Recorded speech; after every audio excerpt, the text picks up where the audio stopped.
So let us continue the topic of house property. In the yesterday's lecture, we covered calculation of annual value before deduction of local taxes, in case the property is let out or in case the property is deemed to be let out.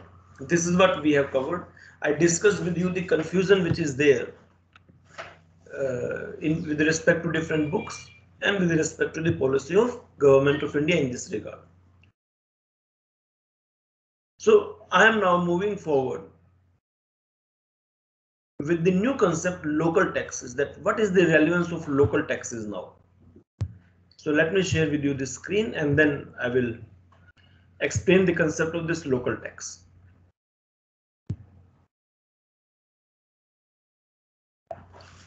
So I hope this screen is visible.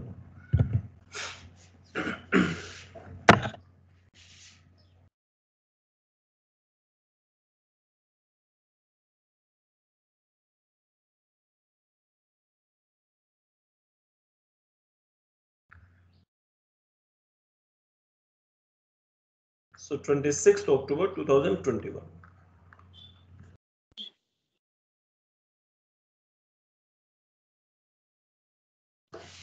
So what I have discussed with you yesterday was, the discussion yesterday was on section 23 subsection 1. It tells you how to determine annual value of these two houses, let out or deemed to be let out. This is what I discussed with you yesterday. But I haven't exactly discussed with you annual value. I discussed with you what? Annual value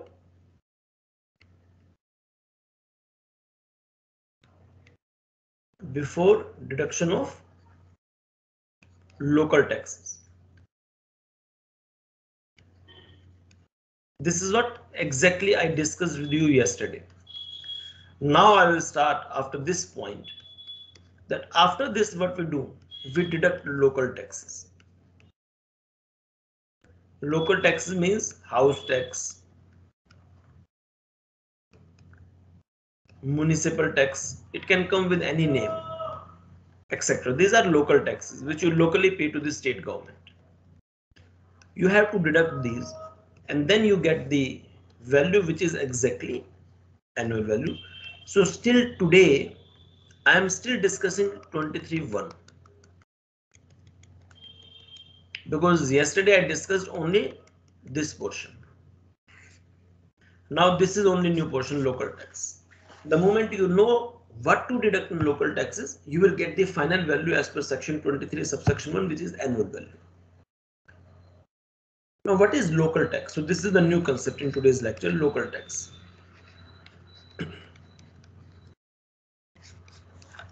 As I have told you, local taxes are like house tax, municipal tax, water tax, sewerage tax, etc. If these are paid by the owner during the previous year, you can deduct it. That's it.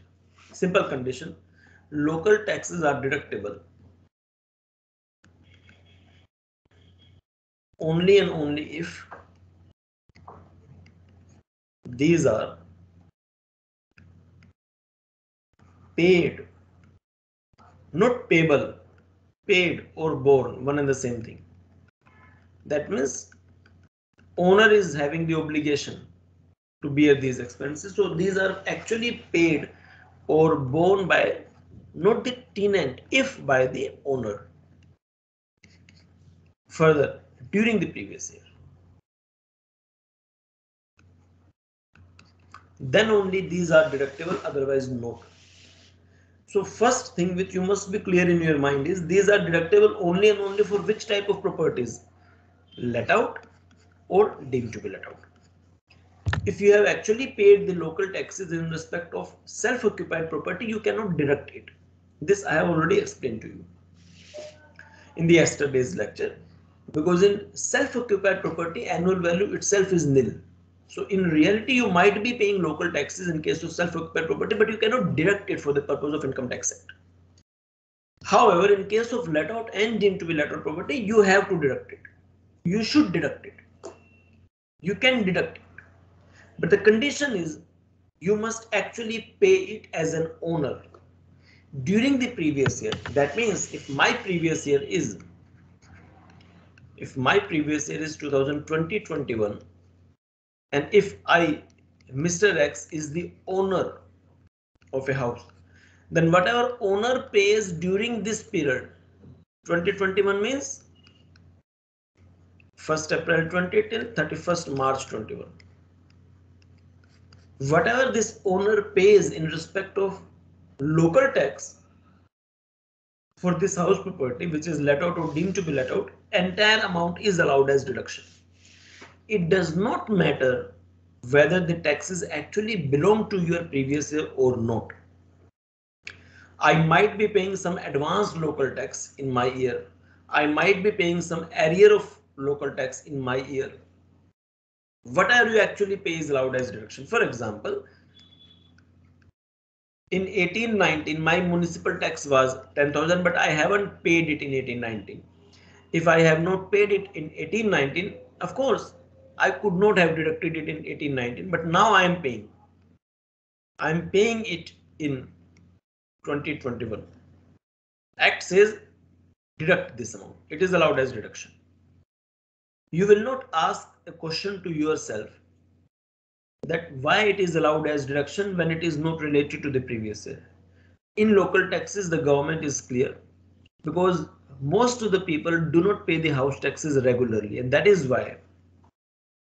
I don't know whether you remember or not, when last year COVID time was there, not COVID time, when in 2017, in 16, when demonetization happened, when the old notes of 500 and 1000, these were discontinued.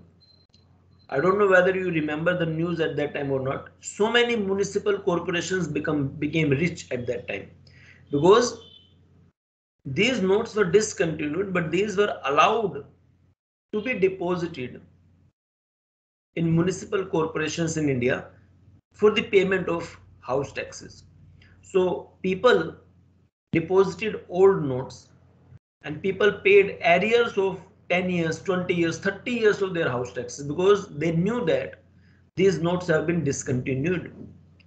But these were acceptable in municipal corporations.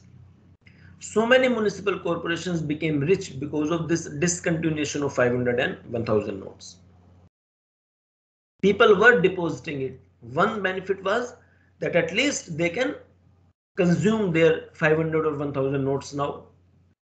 Second, whatever they will pay, that is also allowed as deduction under the head house property also.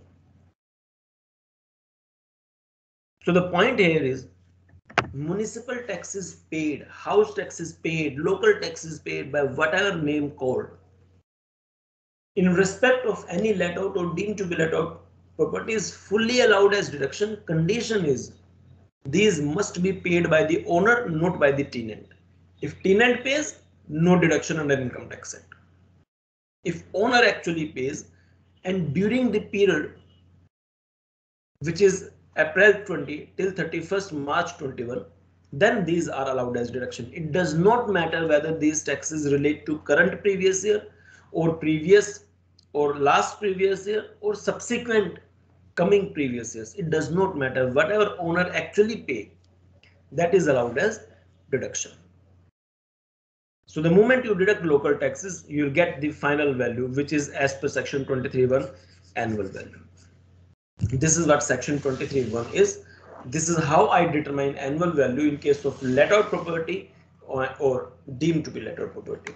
Now, if you have any doubt, you can ask me. Otherwise, I will move to the next subsection. Please raise your hand if the point is clear.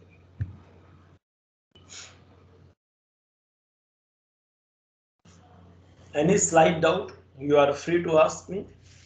Otherwise, raise your hands. I will move forward now. Now, I expect that you don't have any confusion in your mind now when it comes to determining the annual value of let out house or deemed to be let out house. Hurry up. If you have understood it, please raise your hands.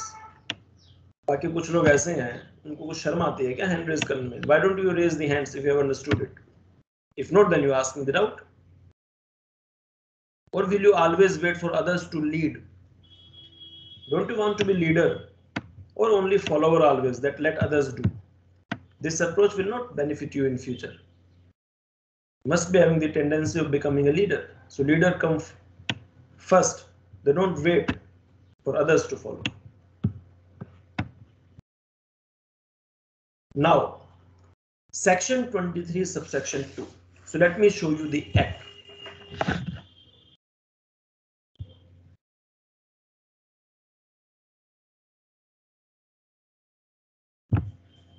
So I'm moving now with the new subsection 23.2. Let us open the act.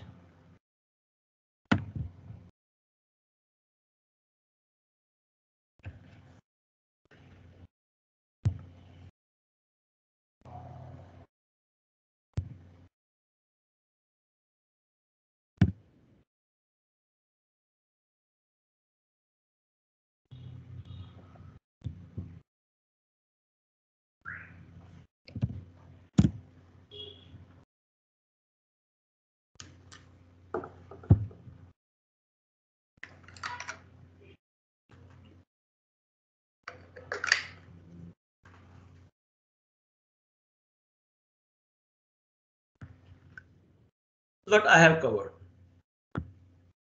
So 23.1 was telling me how to determine annual value in case of let out or deemed to be let out house. Now let me see what 23.2 says to me.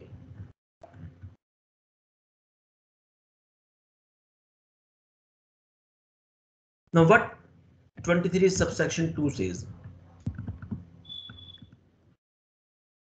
where the property consists of a house or part of a house which clause A, which is in the occupation of the owner for the purpose of his own residence. So it is my self-occupied house. That means 23 subsection 2 is telling me how to compute annual value of a self-occupied house.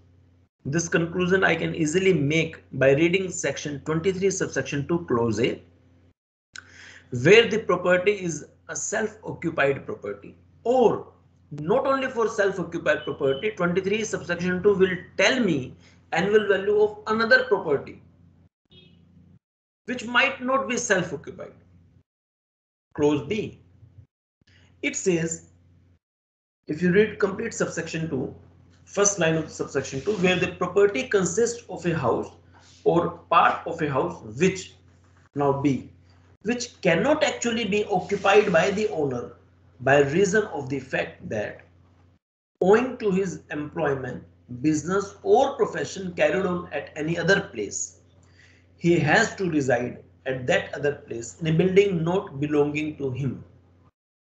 Can you explain me in simple words this clause B, what clause B wants to convey? Can you tell or can you think what clause B wants to convey? Anyone who can try to simplify clause B?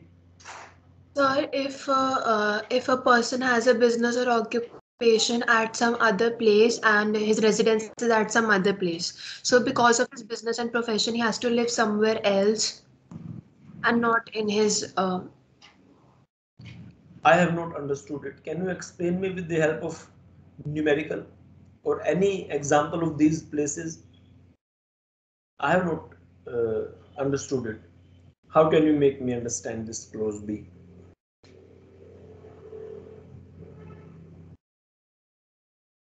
Suppose my job is in Delhi. So now how can you explain this? Take this case. My job is in Delhi. Now with this example, if my job is in Delhi, my employment is in Delhi, can anyone explain that what clause B wants to convey? Anyone who can make an attempt. My employment is in Delhi.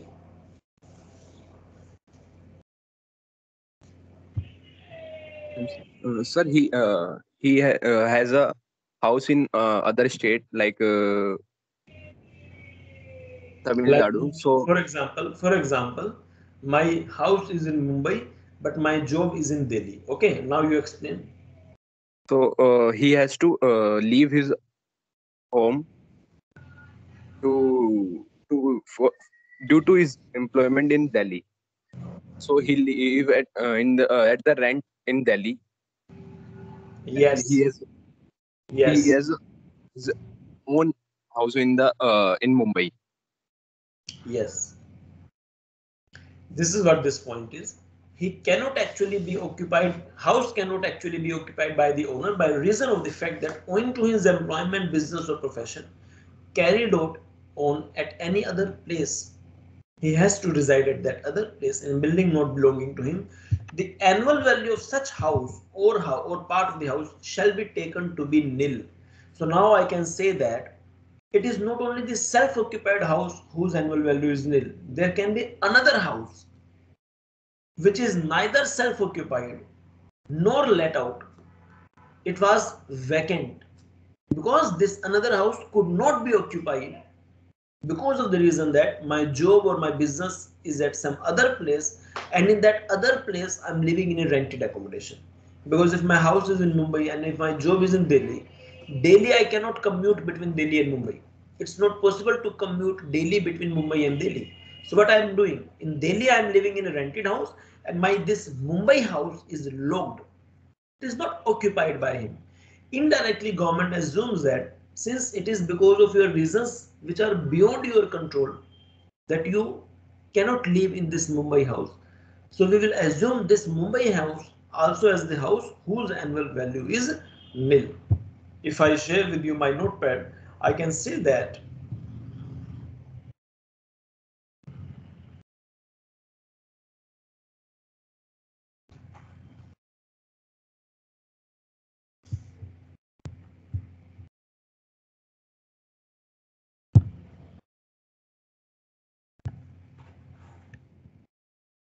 can say that 23(2)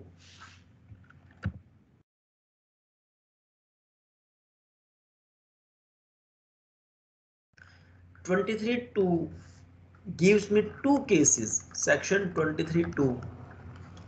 If I want to give it a number, I can give it a number so that you can understand it that it is altogether a new topic. It is now number 4. My fourth topic in explaining terms going on. This 4 is of having no relevance. It is only for your comfortability so that you know that now we have started a new topic. 23 discusses what? Can you tell me what section 23 subsection 2 discusses? How can you uh, explain it to others? If someone asks that what this section 23(2) is, then how will you explain? What will you say in one line? Anyone who can simplify? What will you say in one line? That what is this 23(2) all about? So determination of annual value in self-occupied house. No, my clause B is not self-occupied. So this is not the correct line. Any other who can simplify this line or this one line section? Or in one line, can you explain what 23 talks about? Determination of annual value where annual value is nil or zero. So you don't determine anything. So I'm not determining anything. And annual value is nil. So you are not determining anything. The more logical I can say is cases in which the annual value is nil. That's it. Don't you think it is? It seems to be more logical. Cases in which annual value is nil. This is what section 23(2) is. And what are the cases? There are two cases. What are those two cases? One, when the property is self-occupied, and another, when the property could not be occupied, couldn't be occupied because of, it is the symbol of because. I think if you remember class 10 mathematics, normally this is the symbol of because in maths. Couldn't be occupied because of employment, business or profession,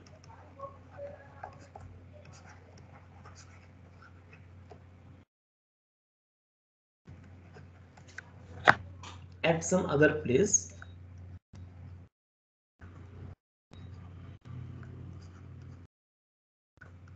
and the owner or the assessee is living on rent in this other place, and the assessee has been living on rent at this other place.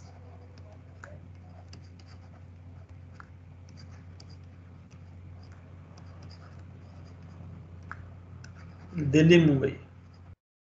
I gave you this example that my house is in Mumbai, but my job is in Delhi. So this is my office in Delhi. I have my house in Mumbai, but because of my job, daily I cannot commute between Delhi and Mumbai. So what I am doing? This house is locked.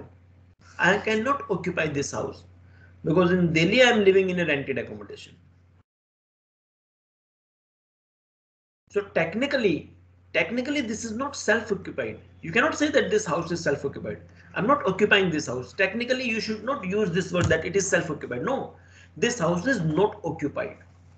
But still, if this is the reason, then you can or you have to take this annual value as nil. Remember, the reason of not occupying the house is what? The reasons which are beyond control. In Mumbai itself, suppose I'm living in my friend's house. I'm living in my friend's house in Mumbai itself, and my house is locked. Then you cannot say that this house annual value is nil. No, you cannot say this. Why? Because now you are not occupying the house, not because of your employment or business, but because of your personal convenience. In that case, you cannot apply section 23 subsection 2. You cannot say that this Mumbai house will be having nil annual value in case you are not occupying this house because of your own convenience. To be covered under 23(2), my house could not be occupied. Why? Because of my job and profession that is situated at some other place, and in that other place I am living on rent. You have to remember this point. If it is clear, please raise your hand. 23(2) is clear from my side, and any doubt you please ask me. Otherwise raise your hands. Everyone must raise the hands if they have understood it.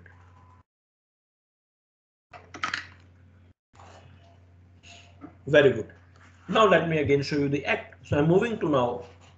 So now one thing is clear that 23(1) tells me how to compute annual value of let out and deemed to be let out house. 23(2) tells me annual value is nil in two different cases, whether it is when it is self-occupied or when the house could not be occupied because of the reasons which I have discussed. Now let us see what 23(3) says.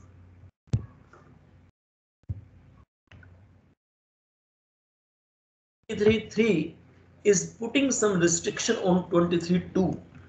What it says? The provisions of subsection 2 shall not apply, because in 23(2) government always is at a loss. When you say annual value is nil, then you cannot have positive income. Either it will, because after annual value there are two items which are always deducted. So nothing is added after annual value. If you remember the format. From annual value, you give two deductions under section 24, standard deduction and interest on capital borrowed. So you always deduct something from annual value. And when annual value itself, you are saying that it is nil. So your answer will never be positive. Either it will be 0 or negative. So technically government is always at a loss under section 23(2). So it comes with many riders also. Government doesn't want ingenuine people to be covered under 23(2). Government only wants bona fide or genuine people who are availing the benefit of 23(2). That is why 23(3) says that the provisions of 23(2) will not be applicable if, or annual value will not be taken as nil if what? If any of these two conditions are fulfilled. If the house or part of the house is actually let during the whole or any part of the previous year. Now remember I'm talking about both the houses which are covered under 23(2). So let me show you my notepad first so that you are having one picture clear in your mind that what we are doing. I need to write these 2 points for you. You must know that what I am doing now. I am saying that in 23.2 there are 2 types of houses which are covered where annual value is nil. What are those 2? These 2 which are visible on your screen. These 2 which are visible on your screen, but these 2 comes with some conditions to be fulfilled. Conditions to be fulfilled.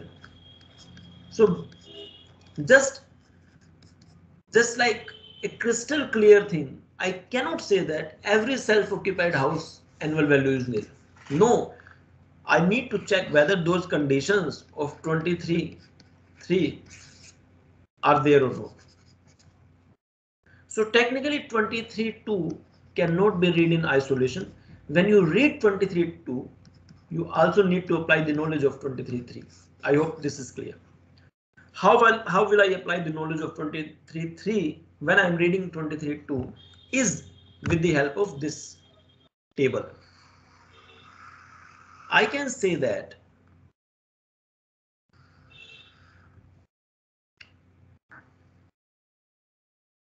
I'm merging now 23.2 and 23.t. So in first column I'm saying that cases where annual value is nil. Cases where annual value is nil. How many cases are there? 2 cases. First case is when the house is self-occupied. And second case is when the house couldn't be occupied because of employment, business or profession.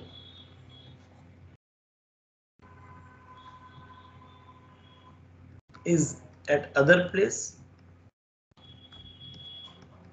and the assessee is living at this other place on rent.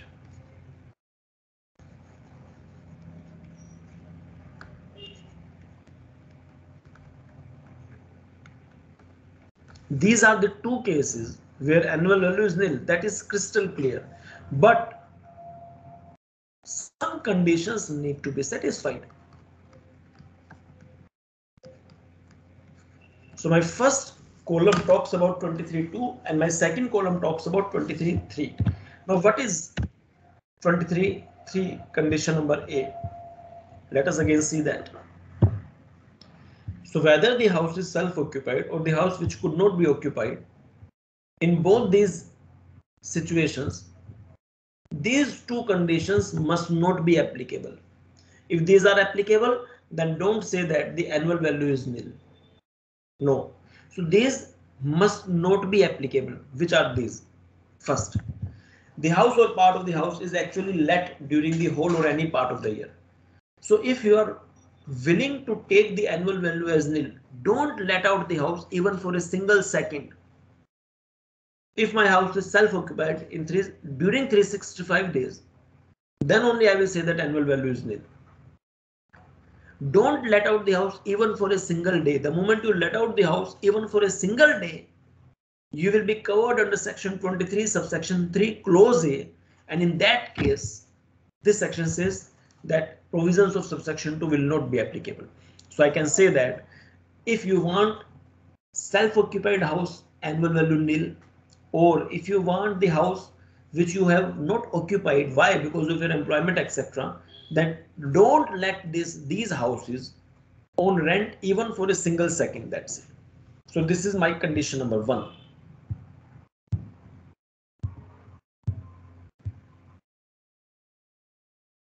So I will write this now, that what conditions must be satisfied to keep the annual value of these 2 houses as nil. Condition 1. Condition 1. Such house is not let out during the year.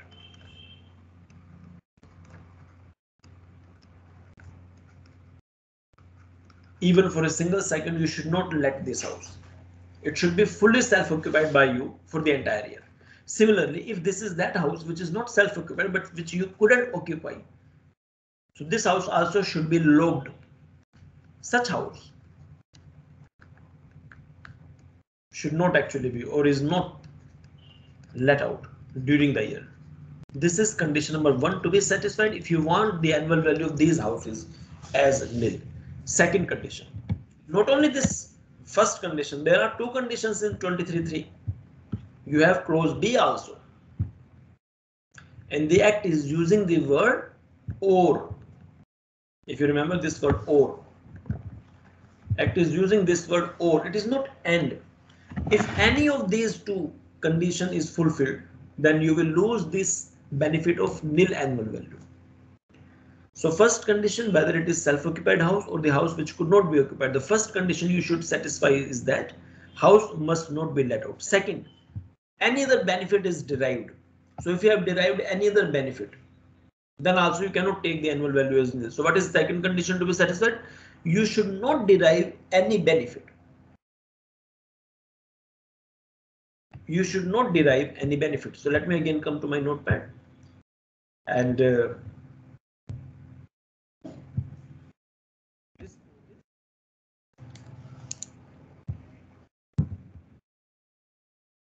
second condition, conditions to be satisfied. This is condition number 1. And what is my condition number 2? No other benefit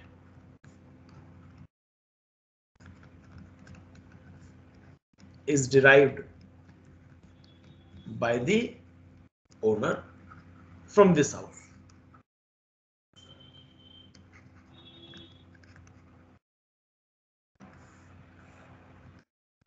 Similarly, if this is this house which could not be occupied, then you should not use this house for any other benefit. Like you are living in Delhi, but your house is in Mumbai which could not be occupied. You should not use it for any other benefit. Like if your relatives have come, you should not give this Mumbai house to your relatives to be used by them. No, in that case, government says then you are deriving the benefit. Since you have given the house to your relatives, we have lost something. This is what government will say, because had you not given this house, Mumbai house, to your relatives, they would have lived at any rented accommodation where rental income would have been earned by some third party, where that third party would have given some tax to us. Are you understanding the structure or not? That you should not get any benefit from such houses. First, whether it is self-occupied or the house which could not be occupied because of this reason. First condition is you cannot give these houses on rent. If you give these houses on rent, then don't come and ask for 23.2. Your annual value will not be nil then. Now suppose you have not given the houses on rent. Then government says another thing also, that no other benefit you have derived. That means if it is self-occupied, then it is self-occupied and you are not deriving any benefit except one benefit, that you are living in your house. Similarly, if it is the house which could not be occupied, then it should be logged. Don't utilize it for any other purpose. This is the second condition, no other benefit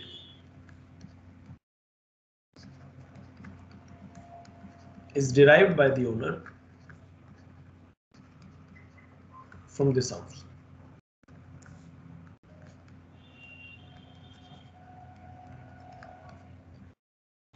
So technically this is what 23.2 and 23 collectively can be understood.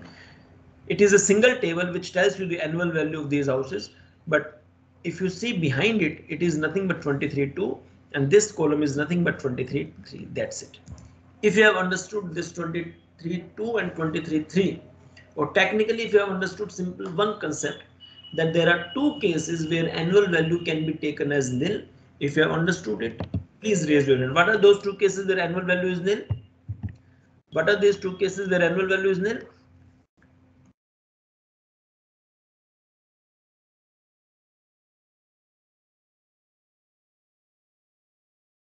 Cases are, this is case 1 where annual value is nil, and this is case 2 where annual value is nil.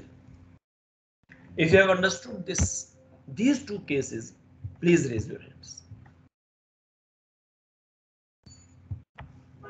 These are the two cases where annual value is nil, but it comes with a rider.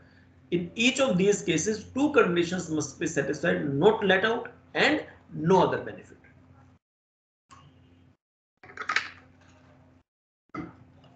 Now, suppose I am a landlord and I am having 50 houses, 50 houses I have. I am having 50 houses, 50 houses. I will say that all these are self-occupied. I will say that I have not given these 50 houses on rent to anyone. I will say that I have not derived the benefit. So government loses heavy revenue. Government doesn't want to make annual value of so many houses as nil. The intention is not that every house annual value should be nil. No, at least the person who is a landlord, why that person needs some benefit. So government has given one more section, 23 subsection 4. And government has put a ceiling that maximum there can be 2 houses as per your choice, which can be taken as those houses whose annual value is nil. All other houses other than 2 will be assumed to be let out or will be treated as deemed to be let out house. So I will not read 23.2 and 23 only, 23.3 only. I need to read 23.4 also. So 23.2, 23.3, 23.4. These 4 must be read collectively. Let me share with you 23.4 now.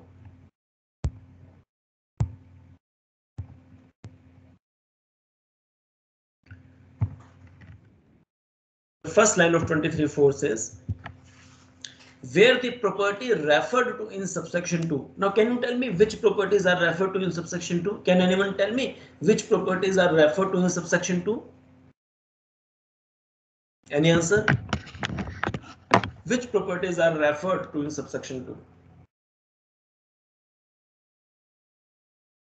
Sir, self-occupied, and second is that. Voice is not coming.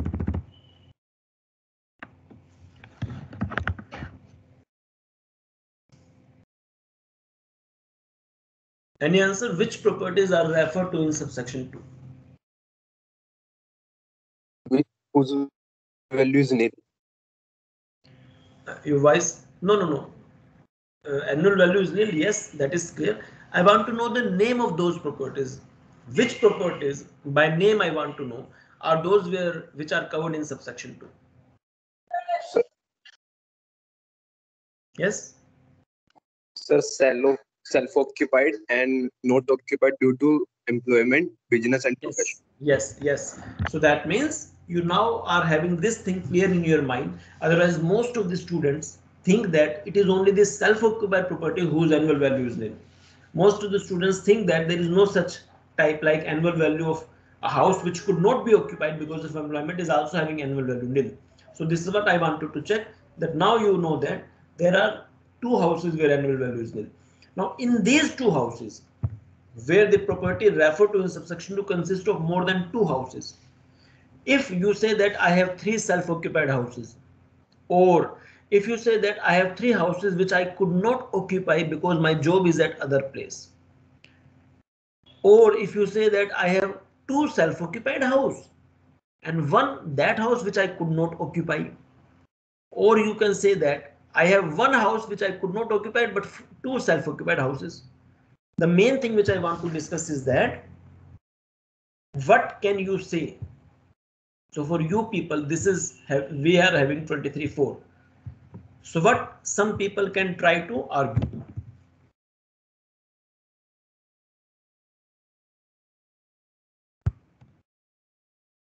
What some people can try to argue? So I'm writing in note. What some people can argue? So argument number 1, they can say that we have 3 self-occupied houses. Argument number 2, they can say that we have 3 houses which couldn't be occupied because the job is at some other place. Another argument can be I have 2 self-occupied house plus one house which couldn't be occupied. My fourth argument, can you judge my fourth argument? Can you judge what my fourth argument would have been?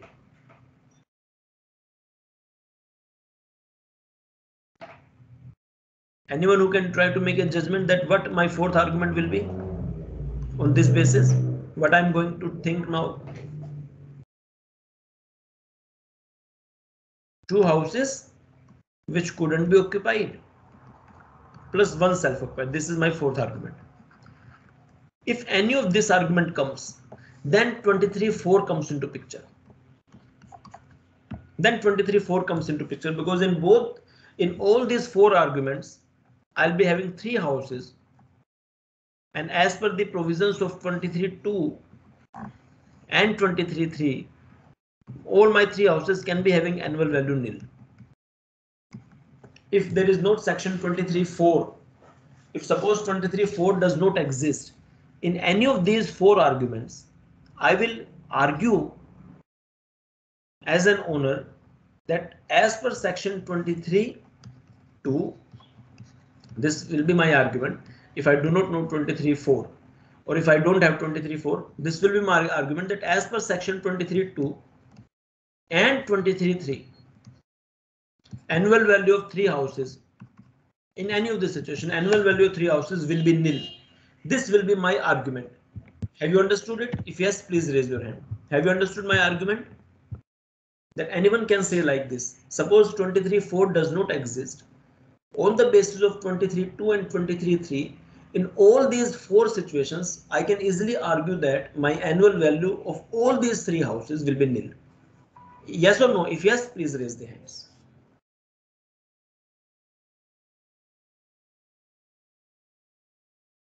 Yes. Now to deal with such situations, we have 23(4), and let me show you now 23(4), and you will understand it yourself that yes, how 23(4) helps in this situation. It helps the government. What 23(4) says, where the property referred to in subsection 2 consists of more than two houses, clause A, the provisions of that subsection. Which subsection? Can you tell me which subsection? What do you mean by this that? Which subsection?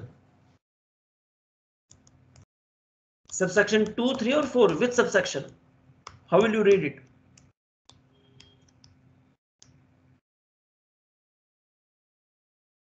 Where the property referred to in subsection 2 consists of more than two houses, clause A, the provisions of that subsection. I want to ask a question. Which subsection this clause is referred? This clause wants to refer? Can you tell me which subsection? Subsection 2, sir. Yes. This is talking about this subsection. So don't say it is subsection 4, it is subsection 2. The provisions of that subsection, that means provisions of subsection 2, shall apply only in respect of two of such houses which assessee may at his option specify in this behalf. So whenever you say that you have more than two houses for which you want to take annual value nil, then Act says take any two houses as per your choice as those houses where annual value will be nil, and for the remaining houses we will assume those houses as let out.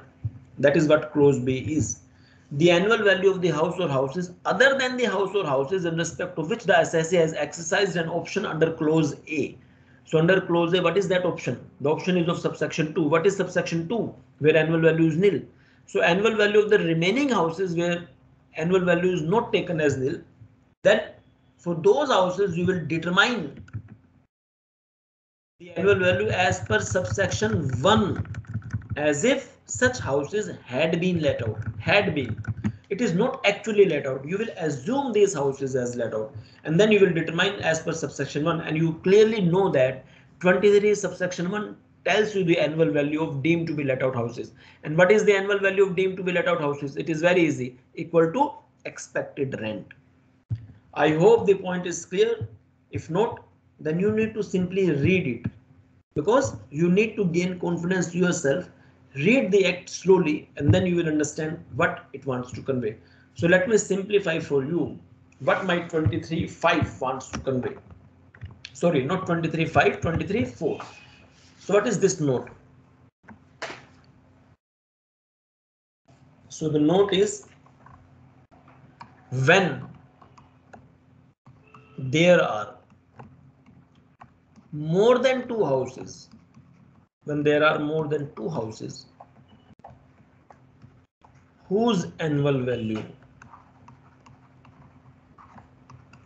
is nil, as per which section? Can you tell me as per which section annual value is nil? 23? Subsection 2. Subsection 2. And this heading is of which section? Now can you tell me this heading is of which section? Subsection 23.4. Yes, very good. This is what now new subsection. When there are more than two houses whose annual value is nil as per section 23.2, then 23.4 says that any two houses, any two, as per assessee's choice,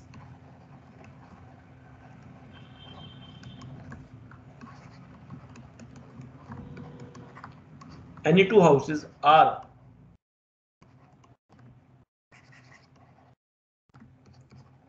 taken as those houses whose annual value is nil. Two houses are taken as those houses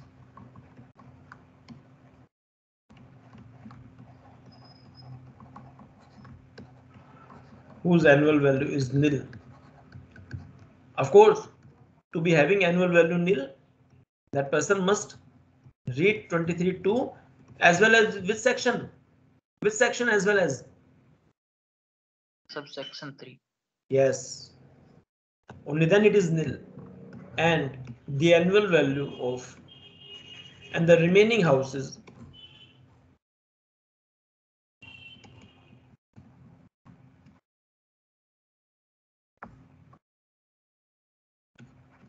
will be taken as deemed to be let out. And how do you determine the annual value of deemed to be let out? So you determine the annual value of deemed to be let out houses as per which section? 23.1. And I know that for deemed to be let out house, the annual value of deemed to be let out house is nothing but exactly equal to what? Expected rent. Is this discussion clear? If yes, please raise your hands.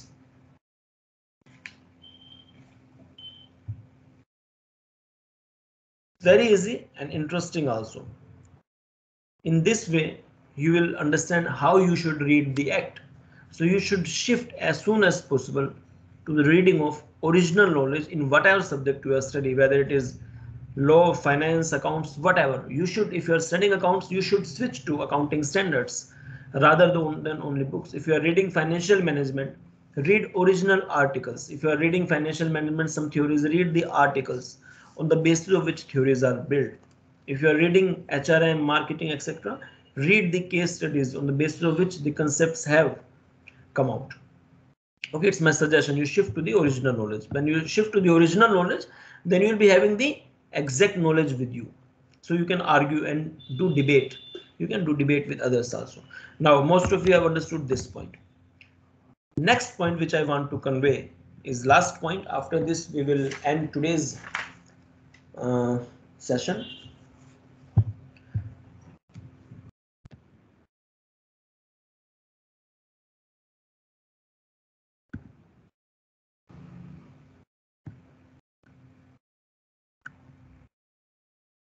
Now, these are those houses where this was self-occupied.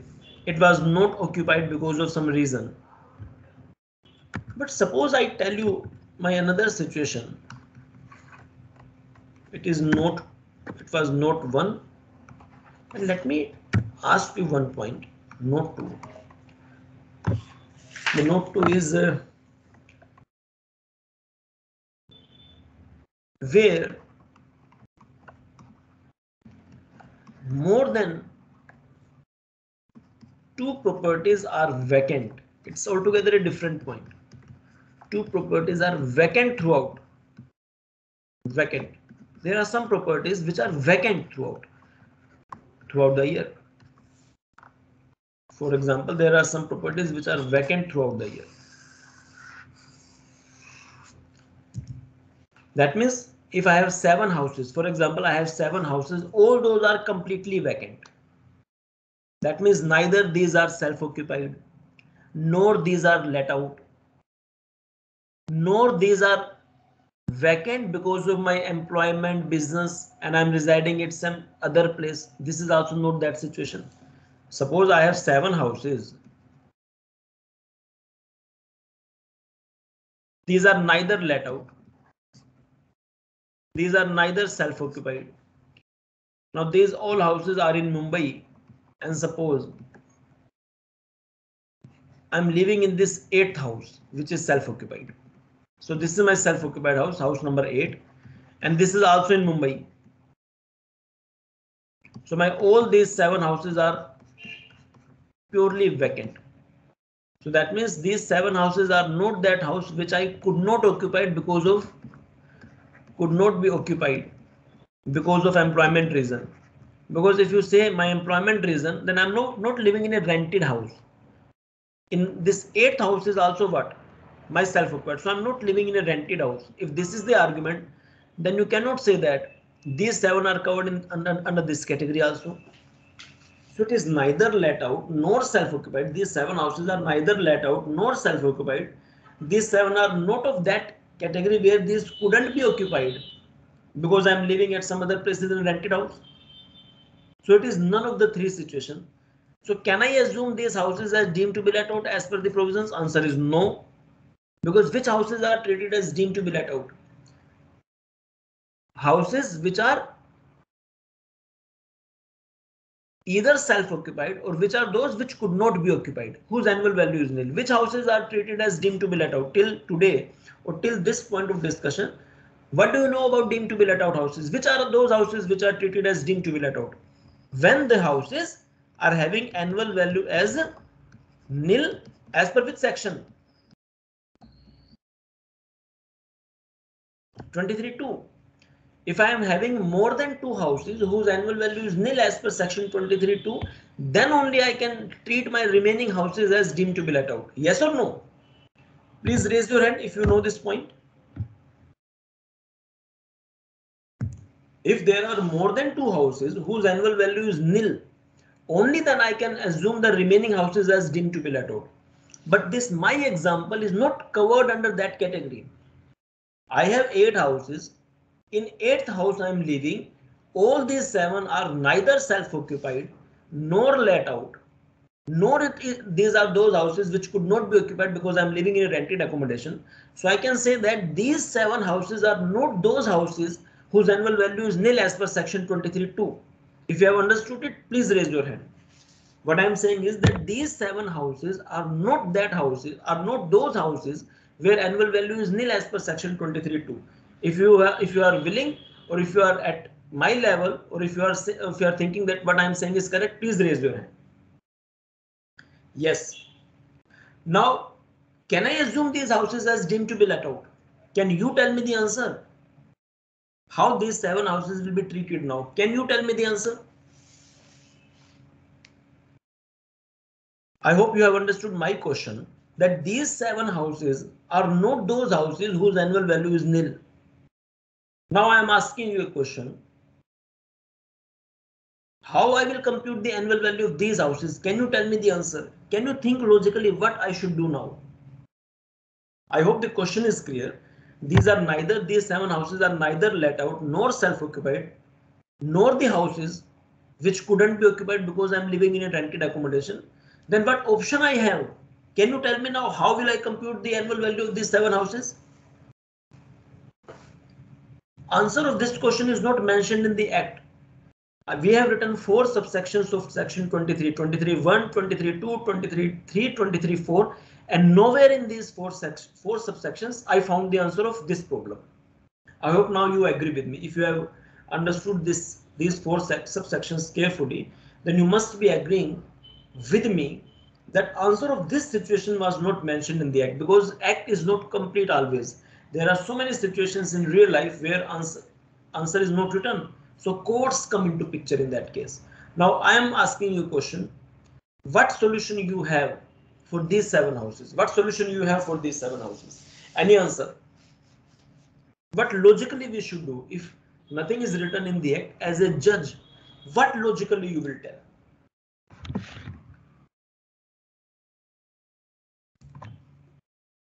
क्या हो सकता है इसमें बताओ?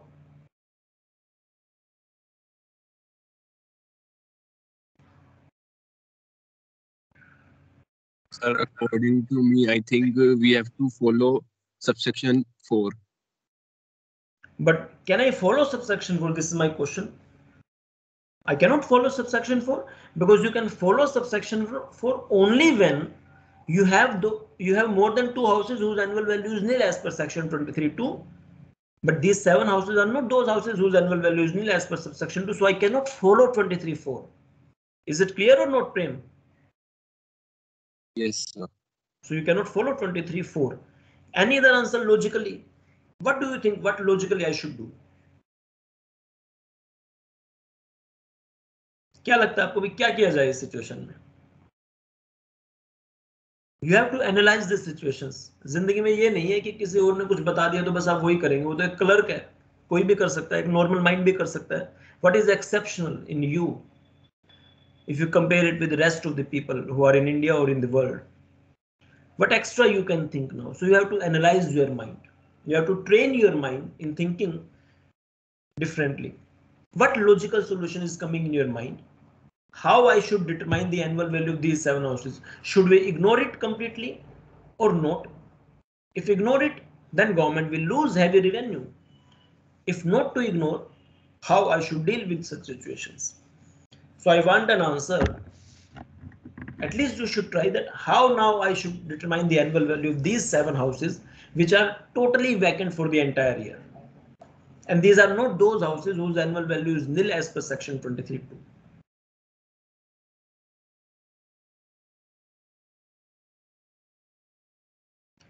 Anyone who can try?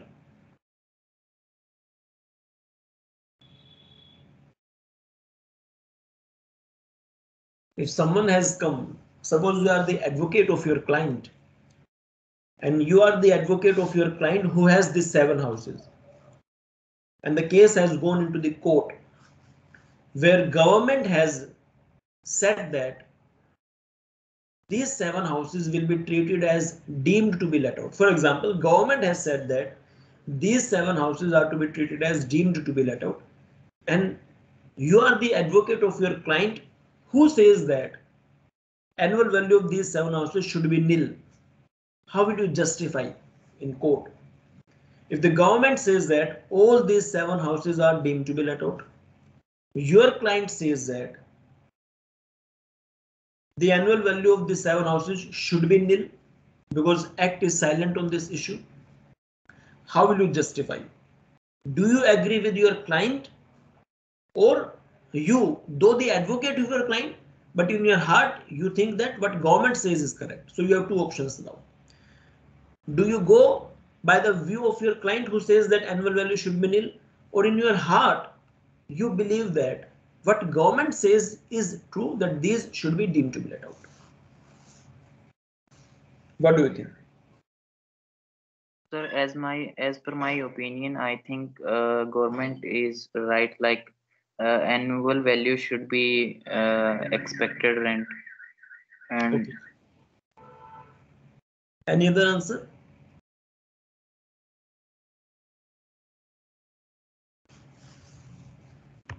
Any other answer?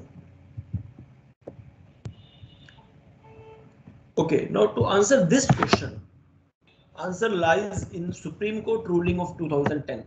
There is a court case, similar situation came to in front of the Supreme Court, and the court gave some ruling in 2017. The case is,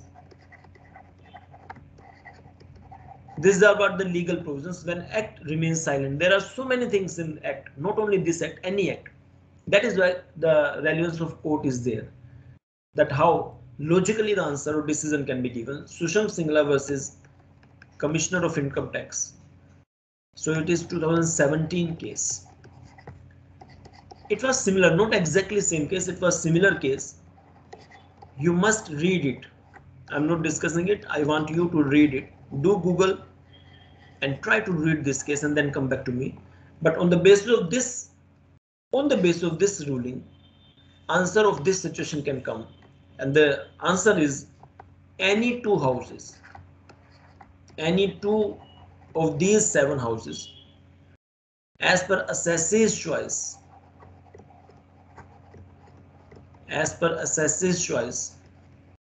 can be taken as those houses whose annual value is nil and remaining vacant house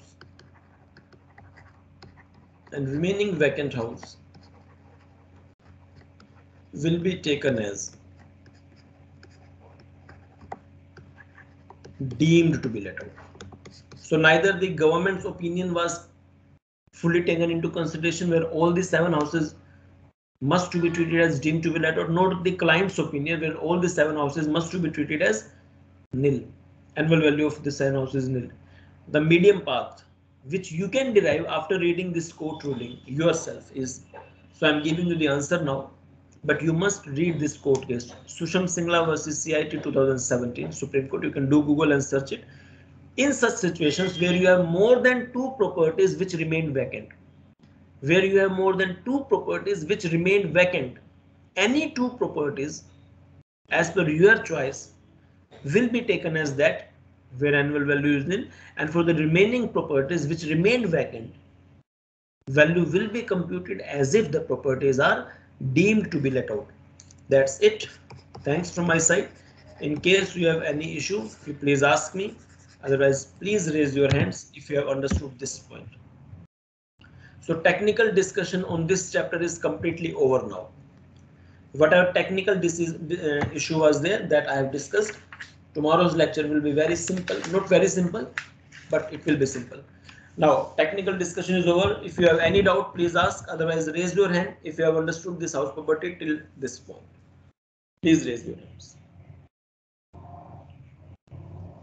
Hurry up, those who have understood, please raise your hands.